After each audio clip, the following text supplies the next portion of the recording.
For all the excitement surrounding NR and NMN as next-generation NAD boosters, the reality is that human clinical evidence for these designer molecules remains strikingly thin compared with the vast body of data accumulated for niacin over more than 50 years. This disparity isn't a subtle nuance. It's a profound difference in the robustness, scale, and duration of human research, which should fundamentally shape our confidence in these compounds' safety and efficacy. Niacin's human research history is exceptional among NAD precursors. Since the mid-20th century, it has been studied in thousands of participants across large randomized controlled trials, RCTs, lasting multiple years, including landmark studies like the Coronary Drug Project, AIM-HI, and HBS2, Thrive. These trials enrolled tens of thousands of patients combined, rigorously tested niacin's effects on hard outcomes like heart attacks, strokes, and all-cause mortality, and monitored long-term safety profiles, a standard of evidence few dietary interventions ever reach. Moreover, these studies established niacin's effects on lipids, inflammation, insulin sensitivity, and, indirectly, NAD metabolism in diverse populations, from middle-aged men at risk of heart disease to elderly patients with advanced atherosclerosis. Even beyond cardiovascular research, clinical experience with niacin includes decades of routine prescription use for dyslipidemia, meaning real-world safety and tolerability data have been collected in millions of patients over long time frames. Physicians know exactly how niacin affects liver enzymes, glucose metabolism, and blood pressure. The risks of flush, itching, and gastrointestinal discomfort are well characterized, and strategies for safe use are established.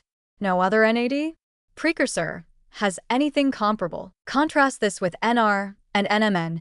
Their human research base is still limited to small, short-duration pilot studies, usually involving 10 to 100 participants, over a few days to a few months, primarily focused on biomarkers like NAD levels, insulin sensitivity, or mitochondrial gene expression. Examples include the Eminent and Nurture trials for NR and a handful of small NMN studies assessing effects on glucose tolerance or muscle function in older adults.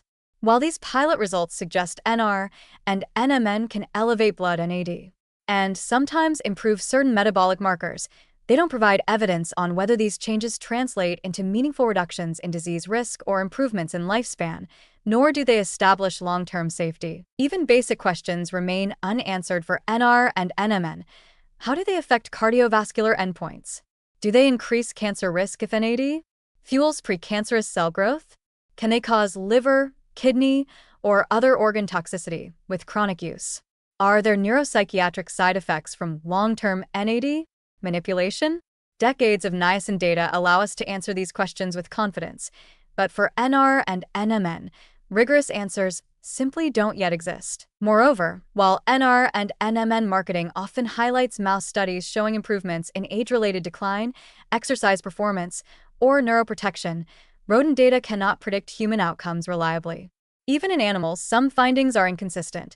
Certain NR/NMN studies show protection against obesity or neurodegeneration, while others fail to replicate benefits or report increased cancer metastasis in models of aggressive tumors, fueling concern that boosting NAD indiscriminately may not always be benign. The contrast is stark. Niacin has demonstrated in humans, repeatedly, the ability to lower cardiovascular events and mortality, alter key disease-related biomarkers, and be used chronically with predictable risks.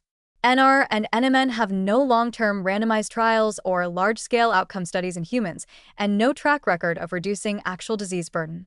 This gap is especially critical given the aggressive marketing and premium pricing of NR and NMN as essential anti-aging supplements, claims unsupported by the rigorous evidence required for confidence in chronic use. In short, while NR and NMN are exciting scientific tools for probing NAD biology, niacin remains the only NAD boosting strategy with decades of clinical trial data demonstrating meaningful, real-world health benefits and long-term safety.